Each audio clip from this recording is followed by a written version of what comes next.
She felt the weight, first, not just of the linen sheets, but of the day ahead.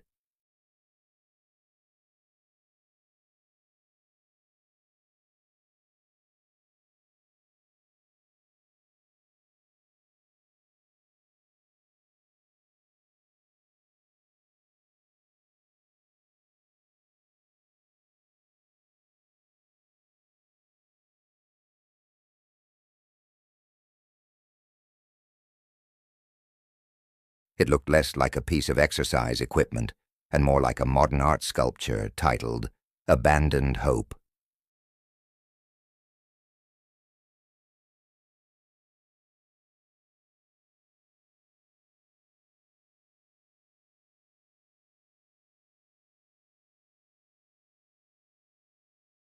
This was the ritual, the grand performance of almost.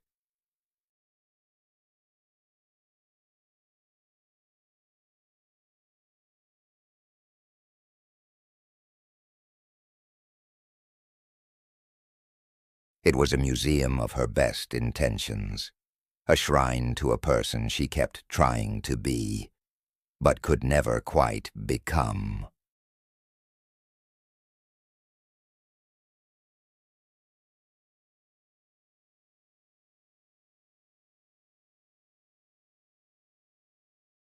But the simple act of moving her body for 30 minutes felt like trying to solve a complex physics problem in a language she didn't speak.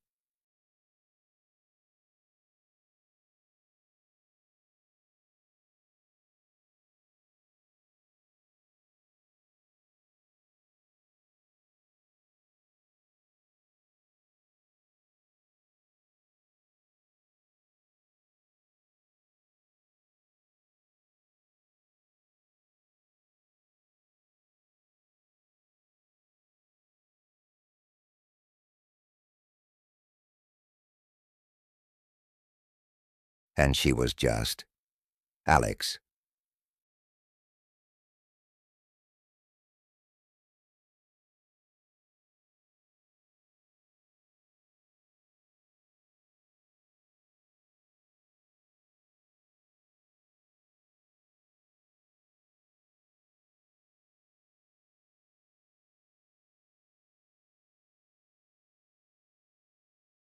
The feeling wasn't relief.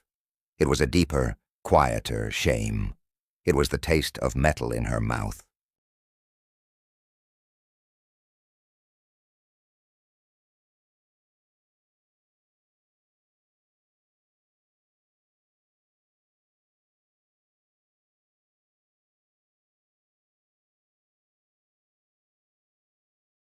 She leaned against the cool granite of the kitchen island. The city was getting lighter now. A soft, peach-colored light was beginning to bleed over the Atlantic, out past South Beach. It was going to be a beautiful day. 82 degrees, low humidity, a light breeze. A perfect Miami spring day, and she would spend most of it indoors in meetings, feeling the subtle, aching whisper of her own body asking for something more, asking for movement, and she would ignore it because the thought of formal exercise felt like a mountain she didn't have the boots to climb. This isn't a story about a girl who hates fitness. It's about a girl who got lost in the noise of it. The $5 trillion wellness industry isn't selling you health. It's selling you an identity. The gym rat, the yoga goddess, the marathoner. And when you look at your messy, tired human self and think, I am none of those things, you do what Alex did. You buy the outfit, you book the class, you download the app, you perform all the rites of preparation, and then you stall out. Because becoming that person feels like changing your entire soul. So you cancel. You hide the bike under laundry. You tell yourself you'll start Monday, or after this big project, or when you find the perfect program. And the lie you believe, the really dangerous, sticky lie, is that this is about laziness, that there's something morally wrong with you because you'd rather sleep than burpee, that your failure to stick to a brutal 6 a.m. routine is a sign of a weak character. But what if that's wrong? What if the problem isn't inside of you? What if the problem is the story you've been sold about what fitness has to look like in the first place? What if, in 2025, getting healthy and strong has almost nothing to do with grueling hours in a fluorescent-lit box and everything to do with a few tiny, almost lazy cracks in your daily routine? The sun was fully up now. Golden light streamed into Alex's apartment, illuminating the dust particles dancing in the air. It lit up the Peloton, the mat, the smoothie cup, the tagged workout clothes. It didn't look like a prison anymore in that light. It just looked like stuff. Neutral stuff. She picked up her phone. The screen showed the time, 6:02 a.m. The class she was supposed to be in was now starting. For a second, she felt the old pang, the missed opportunity, the familiar narrative of another day, another failure. But then, something else flickered.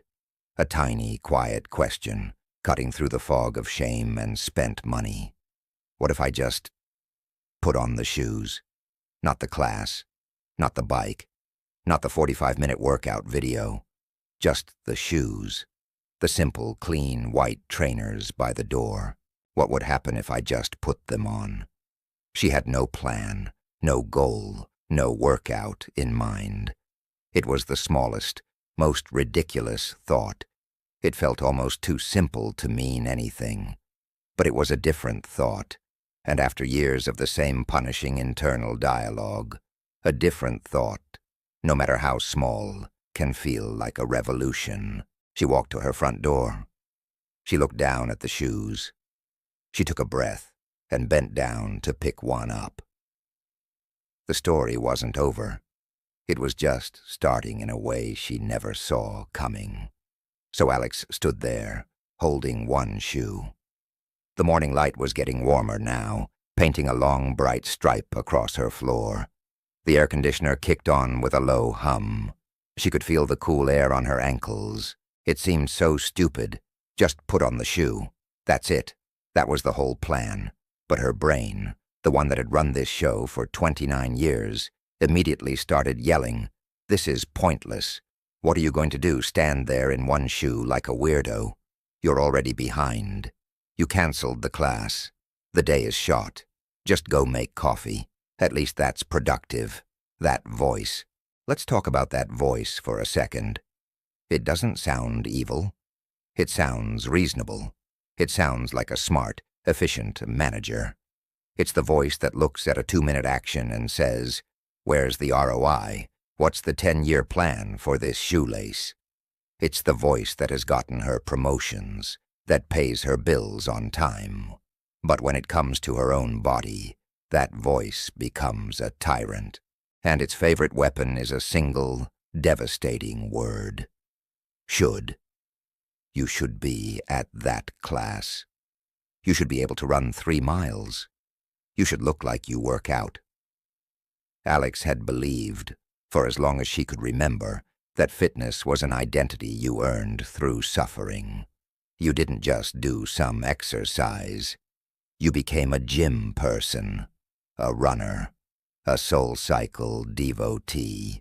It was a total lifestyle, complete with its own uniform, its own lingo, its own Instagram aesthetic.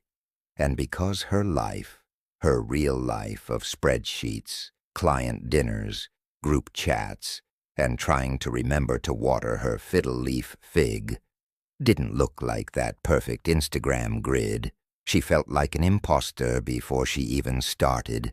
She'd try on the identity like a costume.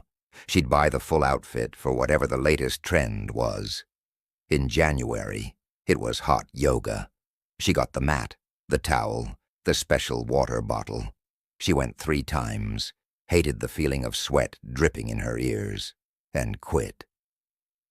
The gear was now in the back of her closet, a $250 monument to a persona that lasted a week. Then it was bar. Then it was functional fitness at a place that looked like a warehouse. Then it was the Peloton subscription, the promise of a studio in her living room. That lasted a month. The bike became the most expensive clothes hanger in Miami. Have you ever bought a piece of gym equipment, full of hope, only to watch it become the world's most expensive coat rack? You're not alone. This is a story about that feeling. It's about a woman named Alex, and how a 7-minute walk changed absolutely everything. It started on a humid Miami morning. Alex stood in her apartment, the air thick and warm. She'd been trapped in a cycle for years. Start a hardcore fitness plan, burn out, feel guilty, repeat. The brand new Peloton in her living room was a constant, silent judgment. But this morning she decided to do something different. She didn't have a plan. She wasn't going for a run. She just put on her shoes and walked. She stepped into the hallway, past the elevator, and pushed open the door to the stairwell. The air inside was cool, smelling of cleaning products. She walked down one flight, just one. Her steps echoed in the quiet space. Then she walked back up. Her heart beat a little faster, not from the effort, but from a strange, secret excitement. She felt like she was getting away with something.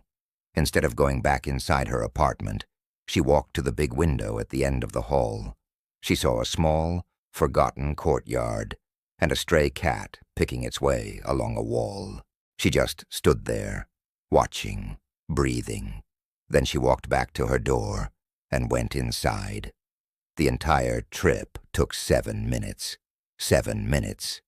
In the grand, punishing history of her fitness attempts, 7 minutes was nothing. It was the time she used to spend searching for the perfect workout playlist for a workout she never even started. But as she leaned against her door, she knew this was different. This wasn't another failed attempt at a big, ambitious goal. This was the successful completion of a very, very small one. And the feeling it left her with wasn't exhaustion or dread. It was a quiet, warm glow, a sense of integrity. She looked at the Peloton. For the first time, she didn't feel a pang of guilt. It was just a thing. It didn't define her success or failure anymore. Her success was tied to the simple, scuffed shoes on her feet.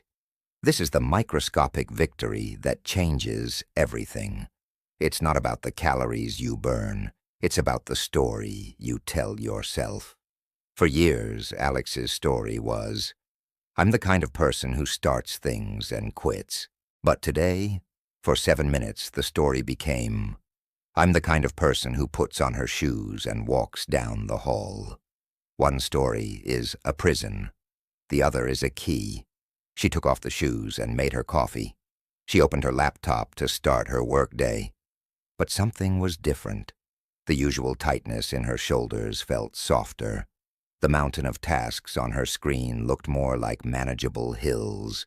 All day long, whenever she felt a spike of stress, she would glance over at those shoes by the door. They were a quiet anchor, a reminder that she had done one small, good thing for herself before the world could make its demands. She had claimed the first 7 minutes of her day, and no one could take them back. This is the exact point where 95% of people quit, right here, because the victory feels too small. It doesn't look like the loud, sweat-drenched transformations they see online. They think, 7 minutes? That's nothing. And they go back to chasing the hour-long workout that never happens, stuck in the same old cycle of all or nothing. But if you're doing something this small, this simple, you're in the 5% now. You're not playing the old game. You're hacking the system. You're using neuroscience against your own resistance. You're building a new identity, not with a dramatic declaration, but with a whisper that says, I showed up. Of course, the magic of just putting on the shoes wore off around day 4. That's when the real work began. Not the work of burpees or mile runs, but the work of showing up for something that was, frankly, a little boring. Alex stood by her door that Thursday morning, shoes on. The novelty was gone. Her brain, that efficient manager, was back with a new argument. Okay, you proved your point. You can put on shoes. Big deal. Now what? This is a waste of time. You could be answering emails. This is childish. This is the daily war. It's not fought in gyms. It's fought in the 3 feet of space between your bed and your front door. It's fought in the seconds after your alarm goes off, when the cozy warmth of the sheets is whispering your name. And the weapon that wins this war isn't motivation. Motivation is a flaky friend who never shows up when you need them. The weapon is a system, a stupidly simple, almost lazy set of rules. So Alex developed her own rules. She called them the Miami 2025 Lazy Girl Trinity. Rule 1, the 10-minute walk. She just had to walk for 10 minutes. That's it. It could be outside. It could be pacing in her living room while on a call. No pressure, no pace, just 10 minutes of movement. If she felt like doing more, great. If not, 10 minutes was a win. Rule 2, the one-song workout. Some days, the idea of any workout felt impossible. So, her rule was to just do one thing for the duration of one song. Maybe it was stretching. Maybe it was dancing around the kitchen. Maybe it was just holding a plank until the song ended. 3 minutes of movement, fueled by a song she loved, was always better than 0 minutes. And Rule 3, the most important one, the celebration of guilt. After every tiny effort, she had to celebrate. Not with food, but with a moment of genuine self-acknowledgement. She would literally say out loud, "Good job, Alex. You showed up for yourself." It felt silly at first, but it was rewiring her brain to associate movement with reward, not punishment. This trinity wasn't about transforming her body overnight. It was about transforming her relationship with effort. It was about consistency over intensity. Months passed. The 7-minute walk became 10, then 15. The one-song workouts sometimes turned into 2 or 3. She even started using the Peloton, but on her own terms, for 20-minute rides when she felt like it, not because she felt she had to. The change wasn't dramatic. It was gradual, almost invisible, day to day. But one afternoon she caught her reflection in a shop window and was surprised. She looked stronger, more at ease in her own skin. But the biggest change wasn't visible at all. It was the quiet confidence that came from keeping a promise to herself, day after day. It was the death of the all-or-nothing mindset.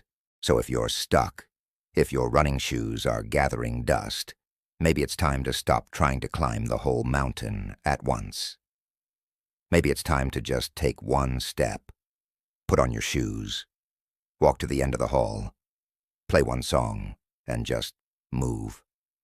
Build your own lazy girl or lazy guy trinity, because the secret to fitness isn't found in a grueling, hour-long workout. It's found in the quiet, consistent, and compassionate whisper that says, "I showed up for myself today." And that is a victory worth celebrating every single time. Thanks for watching. If this resonated with you, hit that like button and subscribe for more stories on how to build a life you love. One small step at a time. See you in the next one.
She smiled, just a little.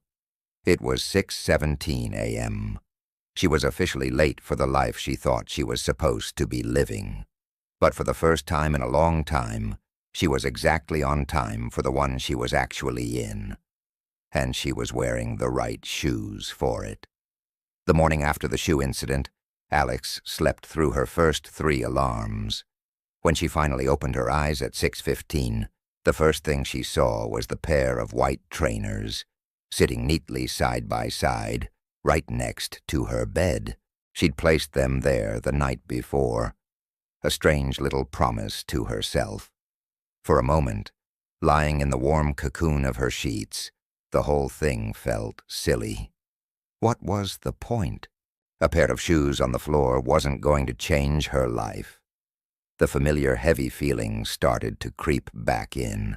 The feeling that said, "See? You tried a cute little trick. Now let's be adults and get on with the real day of being tired and stressed." But then she remembered the feeling from yesterday, that tiny crack of light, the quiet that had come after she tied the laces. It was so small, but it had been real. With a groan that was more performance than actual pain, she pushed back the duvet. The air in the room was cool from the AC. She swung her feet out and let them land right on the shoes. The canvas felt rough and definite under her bare soles. She just sat there for a second, her feet resting on them like she was testing the temperature of water. The internal battle began immediately. It wasn't a shout. It was a calm, logical briefing from the part of her brain that managed her calendar and her budget. "Agenda for today," the voice said. "Client presentation at 10 a.m. Need to review the slides. The quarterly report draft is due by 3 p.m. You have groceries to order. Your mother is expecting a call. You have a stack of unread emails from last night. Every minute is accounted for. Putting on shoes is not on the list. It offers no return on investment. It is, objectively, a waste of time." It was so reasonable. That was the frustrating part. The voice of surrender always sounds more sensible than the voice of a small, strange hope. Alex looked at her phone, buzzing with notifications on the nightstand. The world was already pulling at her. But she looked back at her feet, pale against the white canvas. She remembered a fact she'd read once, half asleep on some science website. MIT researchers had found that a 2-minute action could reduce the brain's resistance to a larger, related task by over 60%. They called it lowering the activation energy. She hadn't really understood it then, but now she thought of it like this. Her brain was a boulder, and she was trying to push it up a hill to get to the land of people who move.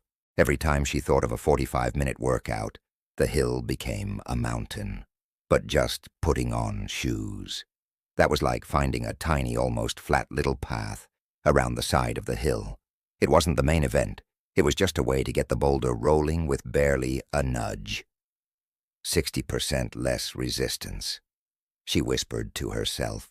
The words felt solid in the quiet room. She bent down. She picked up the left shoe.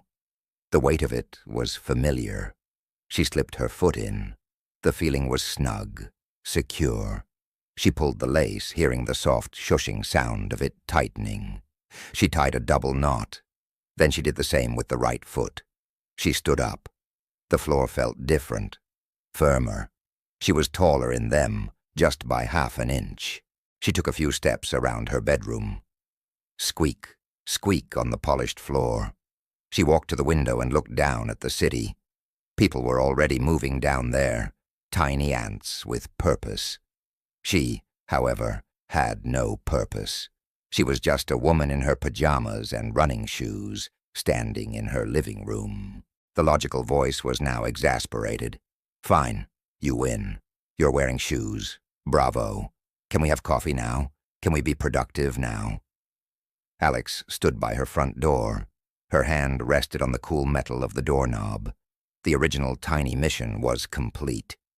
put on the shoes. That was the whole deal. She could turn around, take them off, and the science experiment would be over. A success, even. But something happened. A tiny, almost imperceptible shift. With the shoes on, the idea of opening the door didn't feel like a monumental decision. It felt like the next obvious thing. The barrier was gone. The hill, for this tiny moment, was flat. Rule number 1 was the micro-anchor. That was the shoes. Just put them on. That was the only non-negotiable task for the day. Some days, that's all she did. She'd put them on, stand for her 2 minutes by the door, and then take them off and go make coffee. And she had to learn, painfully, to count that as a win. A full, 100% successful day. Because the goal wasn't to exhaust herself. The goal was to prove to her brain that the chain wouldn't break. That she was a person who showed up, even if all she did was stand there. But on most days, once the shoes were on, rule number 2 would kick in. She called it snacktive transport. This wasn't about going for a walk. That phrase felt too formal, too much like exercise. This was about stealing movement. It was a hack. That Thursday, after standing by the door, she had a 9:30 a.m. video call with a client in California. Nothing strenuous, just a quarterly check-in. The old Alex would have taken that call at her desk, in her pajama top, with a messy bun.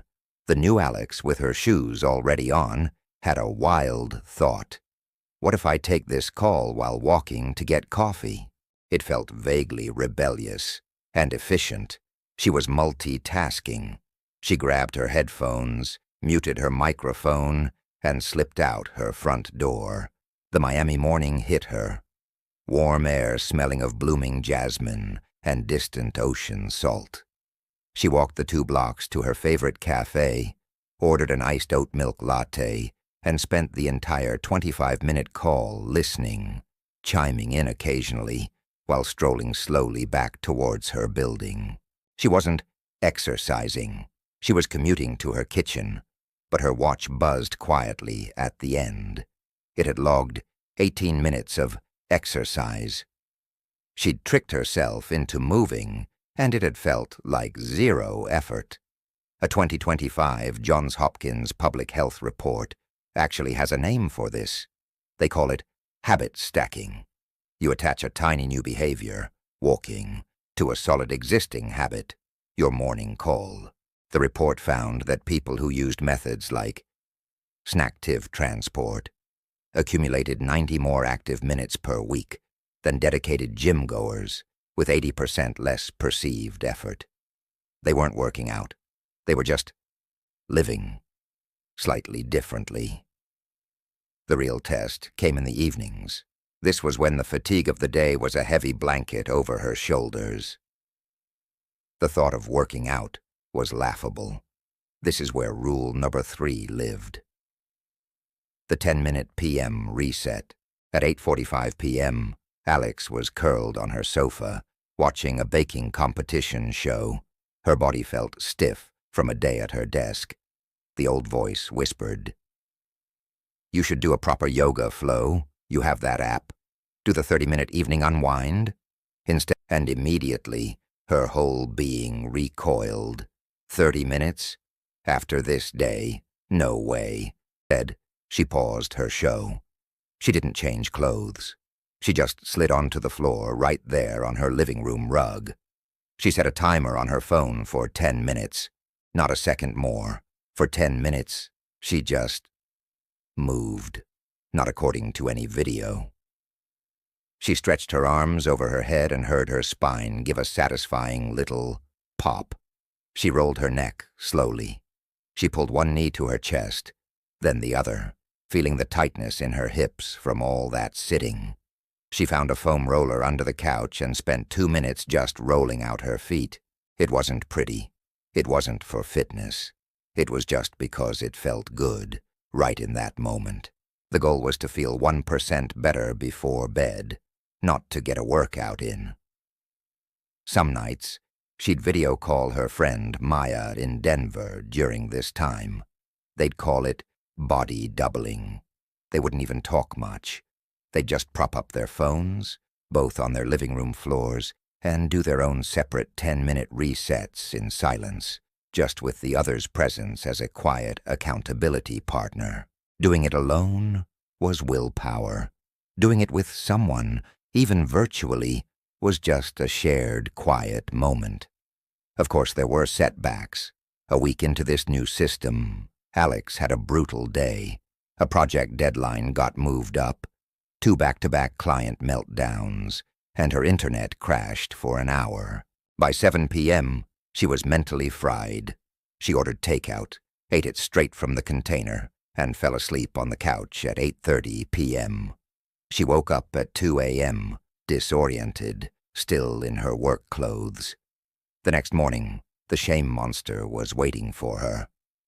You broke the chain. You failed. You didn't even put your shoes by the door last night. You're back to square one. You'll never be consistent. This was the critical moment. The moment where the old all-or-nothing identity tried to stage a coup. One miss means you've ruined everything. But Alex had a new script now. She'd written it on a sticky note stuck to her bathroom mirror. It said, "1 miss is data. 2 is a pattern. Now I adjust." She looked at the note. She took a breath. She hadn't failed. Her system had just collected data. On extremely high-stress days, the evening reset was too hard. The system needed a tweak. So that day, her only goal was the micro-anchor. She put on her shoes at noon, right in the middle of her living room, while waiting for her lunch to heat up. She stood for 2 minutes, staring at her potted plant. Then she took them off. Chain restored, war won. She started tracking her wins in the simplest way possible. On a physical wall calendar in her kitchen, she'd put a small green sticker dot on any day she completed her micro-anchor. No notes about how long she walked or how intense her PM reset was. Just a green dot for showing up. After 2 weeks, looking at that chain of green dots was more motivating than any number on a scale. It was visual proof she was someone who kept promises to herself. The transformation wasn't a dramatic before and after photo. It was a time lapse of tiny shifts. It was the fact that after 3 weeks of snacktive transport, she noticed the half-mile walk to the drugstore didn't leave her slightly winded anymore. It was the discoveries that her lower back, which used to ache after long flights to see her family in New York, didn't hurt on the last trip. It was the 10-minute reset one Tuesday that felt so good she let the timer run for 12 minutes without even realizing it. It was a Thursday evening, about a month in. She was on the floor doing her PM reset while Maya was on screen silently rolling out her shoulders. Alex reached her arms wide and took a deep, full breath. She wasn't wearing workout clothes. She was in her favorite soft t-shirt and socks. The baking show was playing quietly in the background, and she felt a wave of peace, not the exhausted collapse of the old days, but a genuine calm sense of being okay in her body. It wasn't a body built for bikinis or marathon finish